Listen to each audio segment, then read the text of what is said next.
guys, what's up? Welcome to my channel. Today's video is going to be a Netflix kind of like themed video.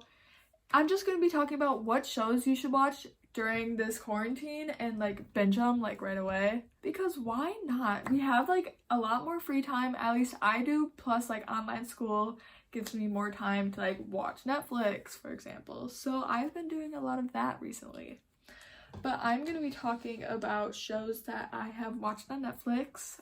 There's a couple that I haven't finished, or there's like one or two that I haven't really started. But I've heard a lot about them and I think they're worth the hype. I wrote all my notes down on the MacBook, ignore the ugly case. These aren't in any order. They're just what I came up with when I was just scrolling through Netflix for a little bit. And I have one show that's like my favorite show ever, and I kind of did one of these videos last year around this time. I'm not sure what I called it. Let's see. I made a video called Top 10 Best Netflix Shows, so I might be repeating them, but I feel like a lot of these shows I have on here are newer, or I just watched them more recently. So the first show I have is Criminal Minds. If you know me, you know that is my favorite show ever.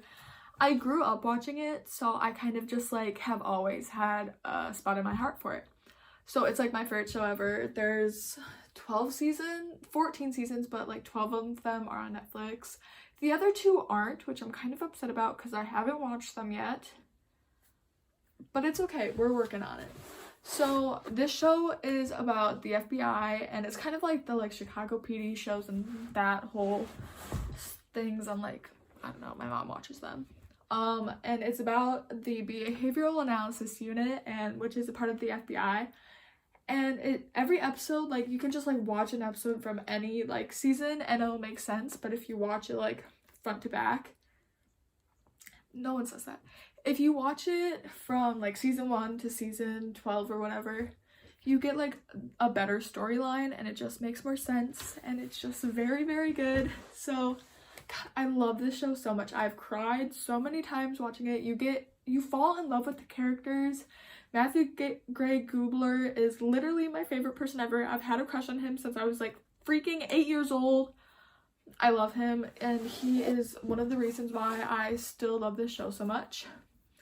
But yeah, that's just my rant about Criminal Minds that I always say in these types of videos.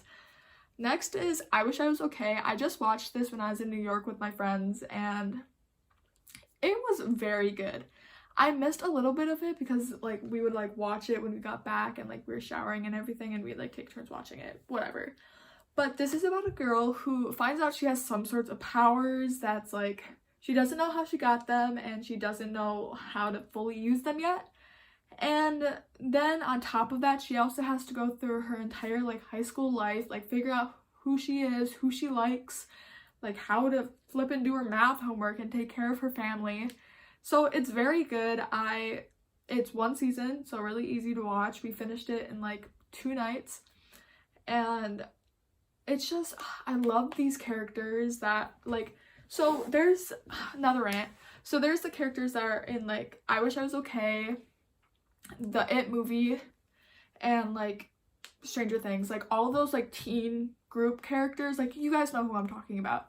I love all of them so much with all of my heart. They are all like the most attractive people in the entire world. They all like are great actors, and I love like any film, any show that they're in. So this is another one that some of the It characters are in, and they do a fantastic job.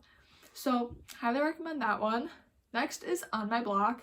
Oh my god, I watched this show like before the newest season came out. I watched it in like 2 days when I had actual school, and don't know how my grades kept up. But this is a show about teenagers who live in the hood. I'm not sure what city they're in, but they live in like the not good part of the city, and it follows their lives going through like gang related like action and just like going through high school. And there's also a mystery in it and stuff that they have to do for like, I don't know the word, but it's like a mystery kind of, but like when I say mystery, it's like, ooh, gross, I don't want to watch that. But like, it's not like a mystery like Sherlock Holmes. It's just like, it's good. These teens are like doing it to make their lives better, and it like my heart goes out for them. Next is Sex Education. I love this show. It's so funny. It's about a British boy whose mom is a sex therapist, so he knows a lot about sex, and he ends up becoming the sex therapist at school.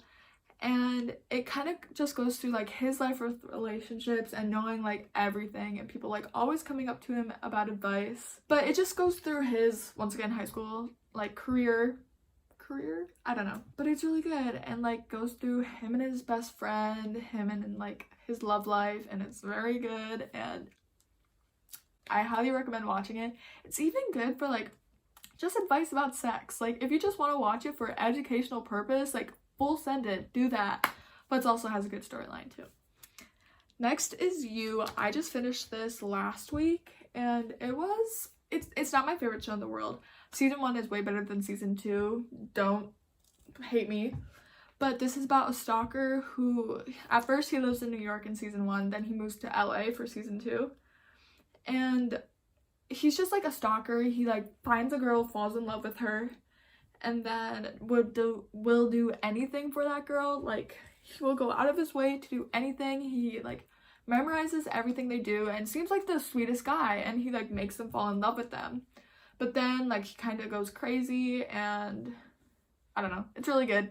Like it's hard to explain without spoiling any of it, but he just basically does whatever he thinks is right for this girl.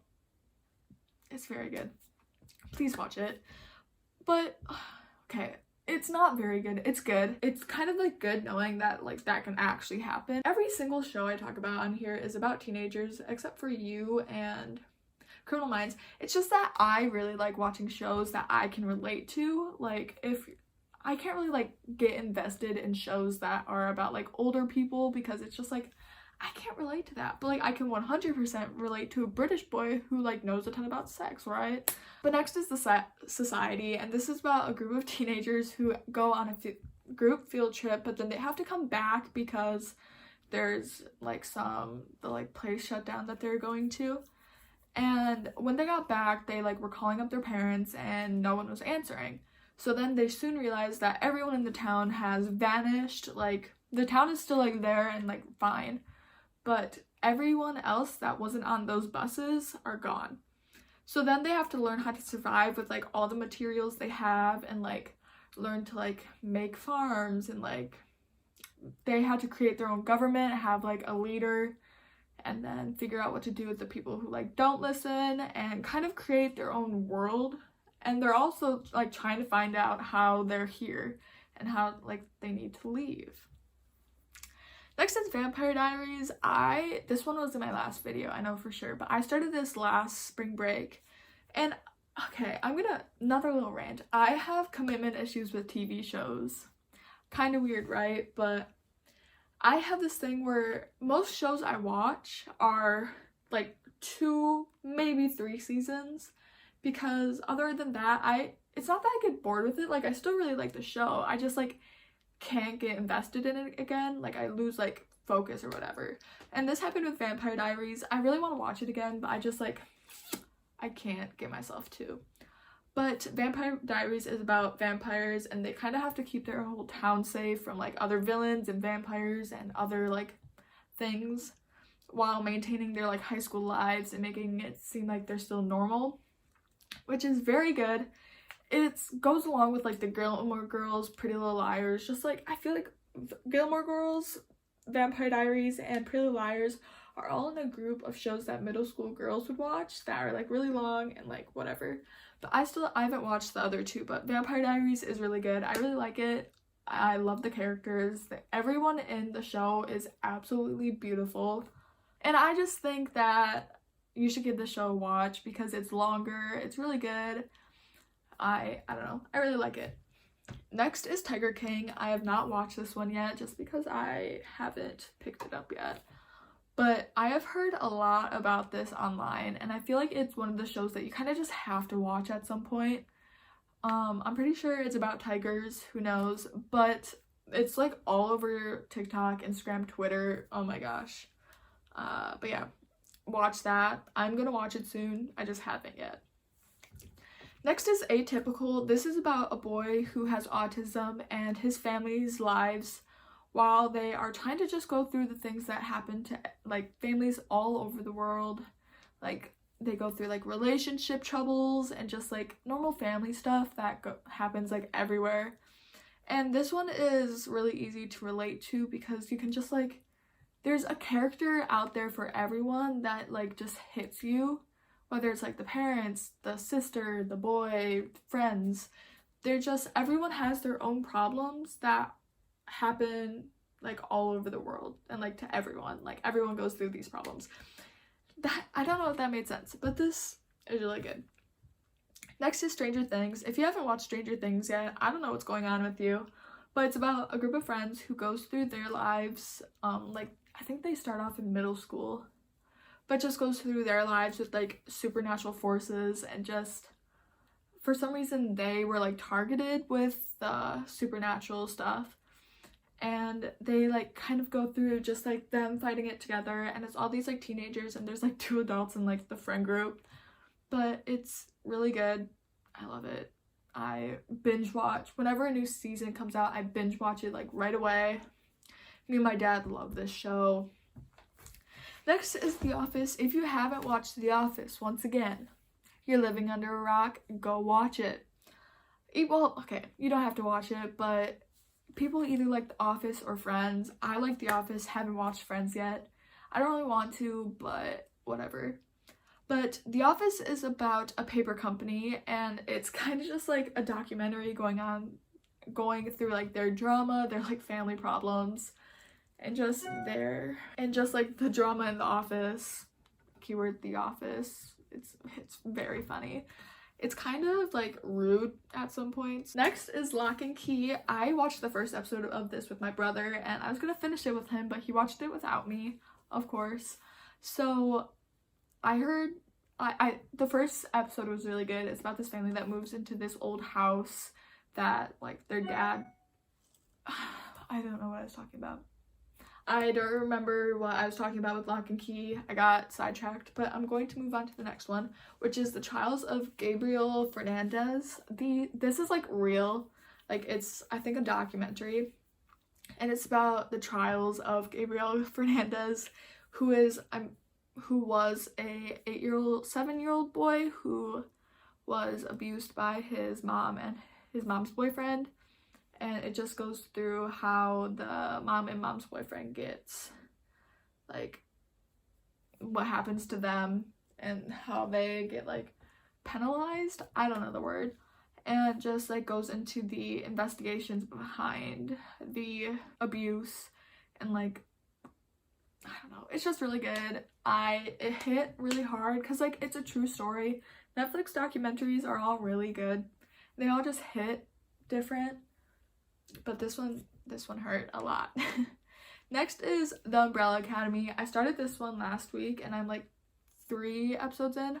I don't fully know what's going on yet. Let me look it up. This involves a dysfunctional family of adopted sibling superheroes who reunite to solve the mystery of their father's death and the threat of an impending apocalypse. That's it, boys. That's what's going on.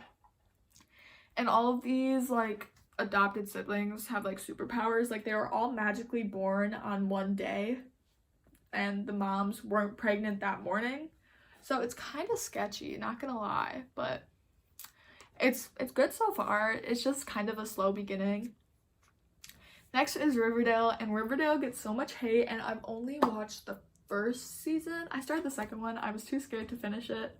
I feel like you should just watch Riverdale to see, like, your opinion on it. I heard it's, like, really sketchy and really, like, weird, but I want to watch it. I just, once again, have commitment issues with starting shows. Next is The Sinner. I started this in the beginning of the school year. Haven't finished it yet because I started it with my cousins. And each one is just, like, a different spontaneous murder. And it's just, like, because these people weren't, like, psychotic or they weren't planning on murdering someone. They just, like, something inside of them decided to murder someone. So that's good so far. And the last one I'm going to talk about is actually a movie. I was going to make, like, another, like, section for movies, but I only thought of one movie that like I'm in love with, but it's The Perks of Being a Wallflower. I watched this the other night. I could not stop crying. This is about a boy who goes into high school as a freshman. He doesn't really have any friends because something happened to his friend before. I'm not gonna spoil it, but he makes these two new friends, Patrick and Sam, and they become really good friends. Patrick and Sam introduce him to the rest of the friend group, and it goes through like his life trying to be normal and trying to like stay calm, I guess. But it's really good. I did not know what I was expecting, but I was not expecting what happened, and it just caught me for a loop. I was not mentally prepared for that. So when I say that, it's like the ending is very good. But I highly recommend watching it. I've recommended it to a ton of my friends and they watched it and said it was also really good. So yeah, thank you guys so much for watching. I can't believe I just spent 20 minutes talking about Netflix shows. It's fine, it's okay. But yeah, thank you guys so much for watching this video. If you have any other recommendations for you Netflix shows, please let me know, because I have a big list on my phone of ones that I'm watching and I'm slowly crossing them all off. But if you have any other like ideas or recommendations for like other people, please comment them down below. And if you have any other like YouTube videos you'd like to see from me during this #quarantine, please let me know. I have a lot more free time because of COVID-19 and it's really like making me vibe. So yeah, thank you guys so much for watching. I will see you in my next video. Peace.